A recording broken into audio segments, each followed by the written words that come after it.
Welcome back to the channel. In today's video, I'm going to show you guys how to get the WandaVision filter on Instagram. And then obviously, once you have that filter on Instagram, you can then record videos of yourself with that filter and share it on any social media like TikTok or Snapchat or any other social media. Now, it's really easy to get this filter. All you guys have to do is head over to Instagram and open that up. Once you're on your page here, all you have to go is where your story is. So just click on the little plus option right beside where you would create a story.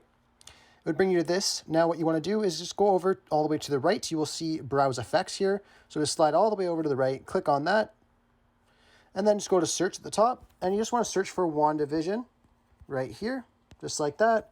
And the one you guys will be looking for is this one by Julia Roga here. So just go ahead and click on that.